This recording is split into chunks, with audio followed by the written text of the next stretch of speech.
Bonjour à toutes et à tous, bienvenue sur le plateau de Smart Food. Enjeux, tendances, innovation, business, parcours, l'alimentation sous toutes ses formes.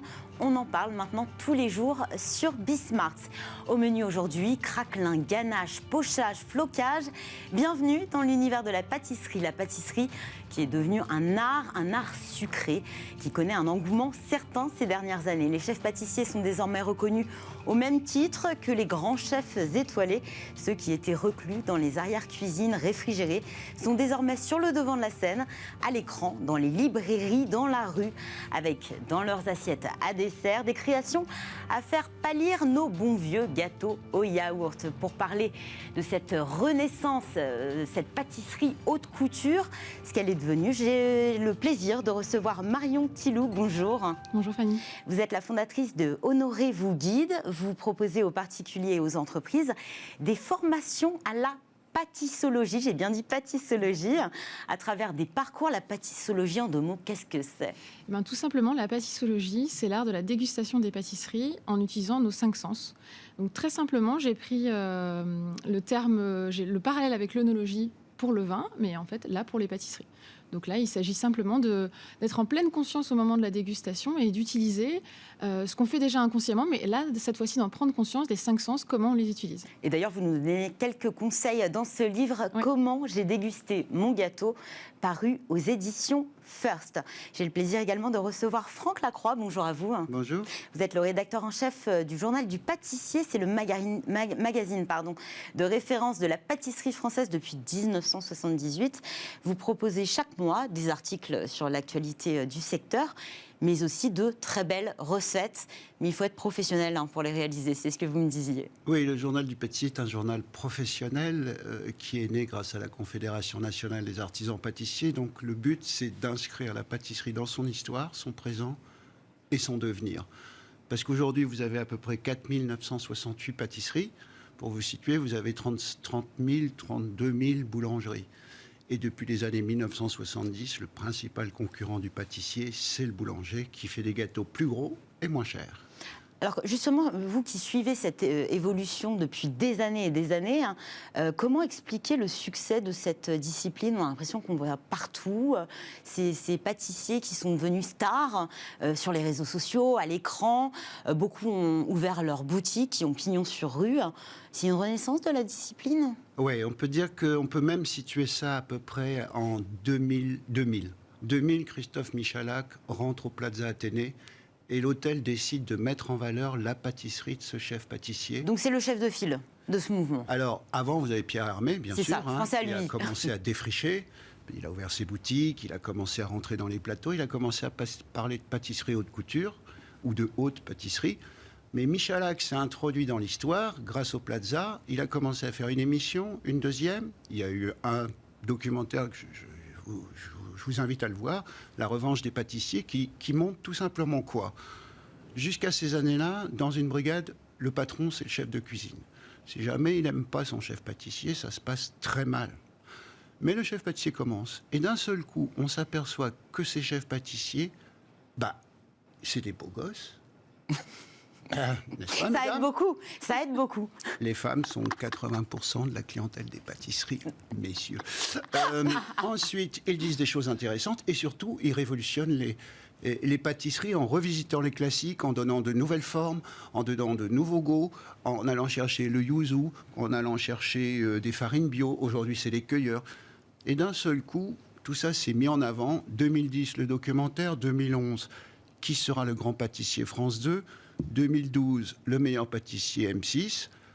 2013, 10 000 jeunes en formation de CAP pâtisserie. Ça, on va y revenir. Donc, effectivement sur cet engouement et ces vocations. Et 2010, c'est la naissance d'Instagram où tous les chefs commencent à mettre. Mais bien sûr, parce que c'est visuel et justement, on va y revenir. Marion Tilou, est-ce que finalement, nous serions tous des becs sucrés, qui s'ignorent ou pas d'ailleurs ? Alors oui, effectivement, c'est vrai que maintenant, il y a une grande tendance à chacun de partager ses dégustations sucrées. Mais je pense que ça demande quand même une certaine méthode, une certaine attention. Et on pourrait être facilement tenté de simplement mettre des choses sur les réseaux sociaux et de mettre en avant que le visuel. Mais pour moi, il y a plein d'autres choses qui sont importantes. Et c'est ce que j'essaye vraiment de mettre en avant quand Justement, on fait des parcours. quand on parle de cette pâtisserie haute couture, on voit du très beau. Hein. Est-ce que c'est pas au détriment du goût? Moi, je trouve que c'est un peu être une dérive, effectivement. Et le pâtissier, pour moi, doit être vigilant sur ce point-là, de ne pas seulement faire des pâtisseries pour Instagram ou pour les réseaux sociaux, où simplement les gens viendraient vivre une expérience de passer dans telle ou telle pâtisserie et de simplement montrer son gâteau, faire son selfie avec le pâtissier. Ça va au-delà de ça et ce ne serait pas leur rendre justice, justement, au travail des pâtissiers que de s'arrêter à ça. Donc ça doit être avant tout une expérience sensorielle. Oui, complètement. La pâtisserie, on a toujours aimé ça, hein, ça nous rappelle l'enfance. Exactement. Oui. C'est réconfortant. Est-ce que c'est aussi un remède anti-crise? Ah oui, c'est des émotions en fait. Il y a beaucoup d'éléments visuels, auditifs, sensoriels qui vont se rapprocher dans notre cerveau du centre des émotions. Et en fait, si on demande à n'importe qui de nous parler de son dessert d'enfance, immédiatement on voit le sourire sur le visage de la personne et les émotions revenir. On parle de Madeleine de Proust. Hein. Exactement. Et la Madeleine, c'est pas le visuel de la Madeleine qui rappelle à Proust ce souvenir, c'est le goût et c'est l'odeur. Et donc, c'est en ça que j'essaye vraiment de faire la différence. Et oui, anti-crise, parce qu'il y a énormément de gens qui se sont finalement rabattus vers ces commerces, qui sont restés ouverts. Hein. Les pâtissiers sont toujours restés ouverts, les boulangers aussi. Et donc, je pense que voilà, les ça gens nous avaient a fait envie, du bien aussi. on avait envie de se faire plaisir. Et le sucre, c'est au même endroit que la drogue hein, dans notre cerveau, il ne faut pas l'oublier. Donc, il y a aussi ces hormones qui arrivent quand on déguste du sucre, qui sont très appréciables en temps de crise. Franck Lacroix, longtemps on a accusé certaines boulangeries de proposer des pâtisseries industrielles surgelées. Hein. Est-ce que cette mainmise des industriels a fait du tort aussi à la pâtisserie à une certaine époque?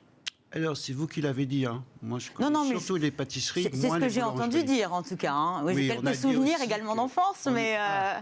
Oui, c'est vrai que si vous voulez, demain, vous et moi, on n'a pas fait pâtisserie. Non, confirmé. Pas encore. On monte une pâtisserie et on vend des gâteaux qu'on reçoit surgelés, qu'on décongèle et qu'on vend. Je serais incapable de faire ça. Je ne pourrais pas faire ça.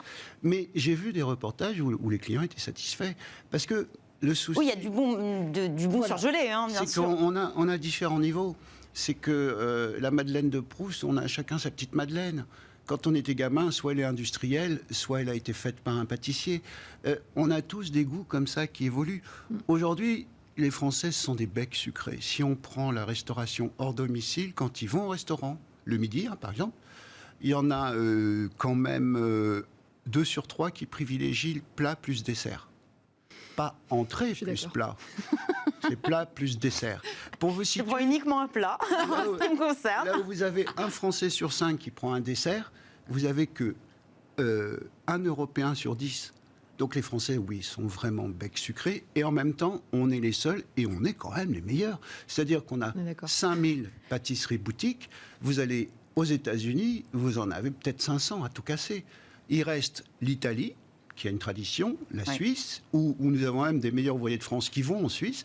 On a la Belgique, ok. Et après, on a le Japon, heureusement. Où là, monsieur Chouchou, quand il monte une pâtisserie, il monte 300 boutiques. Mais ils adorent la pâtisserie française parce que, vous l'avez dit, c'est la plus belle. Et une fois qu'elle séduit à l'œil, si elle séduit par les goûts, on y revient. Hein. Mais on a le sentiment quand même qu'elle est de plus en plus belle, comme des bijoux presque. Parallèlement, il y a quand même une montée des prix. On a des prix pratiqués qui sont très différents. Est-ce que derrière, il y a non seulement énormément de travail, ça on l'imagine, mais aussi un petit côté marketing? On a l'impression qu'il y a des effets de mode. On voit le macaron, le cupcake, l'éclair. Tout ça, c'est très ordonné. Il y a des effets de mode parce que si vous voulez, avec l'espèce de démocratisation de la pâtisserie par des CAP en moins d'un an, des gens ont décidé de faire ce métier et de se spécialiser. Ils font que des éclairs. Du monoproduit qu'on ne voit pas d'ailleurs dans le salé. Quasiment pas. Peu, très peu. Pas encore, mais peut-être que demain... À Tokyo, par exemple, une pâtisserie, c'est juste une petite boutique de 20 mètres carrés et le type, il vit au-dessus ou derrière. Peut-être qu'on retournera dans ce genre de boutique sans grosses installations de froid, de machin, avec une pâtisserie quotidienne, parce que la société évolue, les goûts évoluent, la vie évolue. Mais la pâtisserie française restera la plus belle, ça c'est... Mais c'est aussi un petit luxe avec ces prix qui montent, un petit luxe qu'on peut tout de même s'offrir. Oui, on peut se payer une expérience palace, finalement, entre guillemets, à moindre coût. Cependant, moi je trouve qu'il faut aussi mettre en avant, il y a encore beaucoup de pâtissiers qui font un très beau travail et qui, sans flamber dans les prix et sans forcément aller vers ce magnifique packaging. Donc ça dépend vraiment de l'expérience qu'on recherche. Mais aujourd'hui, on a quand même une tendance vers de la pâtisserie avec de très bons produits, avec de la saisonnalité dans les matières premières. C'est des engagements que doivent prendre aussi les grands pâtissiers. Je pense. Et il y a aussi un travail d'éducation du consommateur. C'est-à-dire que si demain je vais dans une pâtisserie et que je trouve un fraisier, c'est pas la saison. C'est pas la saison. On ne doit pas trouver de fraisier en ce moment. Et on doit respecter ça. Et moi, j'attends aussi du professionnel qu'il y ait une sorte d'éducation du consommateur à se dire, c'est normal qu'on n'ait pas de fraises en décembre. C'est normal qu'il n'y ait pas à 18h 30 pâtisseries encore disponibles. On doit avoir une offre courte. Et je pense qu'on va de plus en plus vers ça. Et j'espère vers un peu plus de simplicité et moins de bling-bling dans la pâtisserie. Bon, c'est mon avis tout à fait personnel, mais je trouve que ça mettrait encore plus en avant le travail d'artiste pour moi des pâtissiers et de découvreurs de produits, de passeurs d'émotions. Enfin, ils ont beaucoup de missions et vous l'avez compris, moi je suis vraiment fan de leur métier et j'espère que les consommateurs vont aller vers ça et moins vers le sensationnel en fait. On parlait des vocations tout à l'heure avant de nous quitter. Finalement, pâtisserie sur les réseaux sociaux, beaucoup à la télévision. Je pense effectivement au concours du meilleur pâtissier où on voit des amateurs avec un niveau assez incroyable. Est-ce que ça remplit aussi les écoles de formation ? Alors ça remplit les formations CAP en 1 an. Seulement, il faut regarder les choses. Moins les formations classiques. Un CAP, c'est 2 ans, et il y a 15-20 ans, un CAP, c'était en 3 ans pour apprendre 5 métiers quand même. C'est pas assez. C'est sûr. Et ensuite, on le voit sur le pochage, qui est le geste pâtissier par excellence. Le plus compliqué d'ailleurs. C'est pas en 6 mois que vous le tenez. Non. Donc, si vous voulez, la formation classique, heureusement aujourd'hui, les parents sont fiers que leur fils ou leur fille soit pâtissier. C'était pas le cas avant. Maintenant, ils sont fiers. Ouf, c'était le premier frein à l'apprentissage, les parents. Maintenant, ils sont fiers. Donc, à 15 ans, ils peuvent faire un CAP. Ils rajoutent une mention complémentaire, un BTM. À 20 ans, ils ont l'équivalent d'un master, ils ont 5 ans de pratique. C'est des bombes. Vous les retrouvez à Las Vegas dans les hôtels casinos, à Londres dans les meilleures maisons. Les meilleures maisons, parce que on a les meilleurs professionnels du monde. Et c'est en France. Merci à tous les deux. Merci à vous, Marion Thiloux, fondatrice d'Honoré vous guide. On peut vous suivre dans Paris, essentiellement. Oui, pour le moment. Pour expérimenter autrement les pâtisseries avec nos sens. Exactement. Merci aussi à vous, Franck Lacroix, rédacteur en chef du journal du pâtissier. C'est la fin de cette émission. Merci à vous de nous avoir suivis. Je vous donne rendez-vous demain avec un nouveau menu, de nouveaux invités. Excellente journée à tous et à très vite sur Bismart.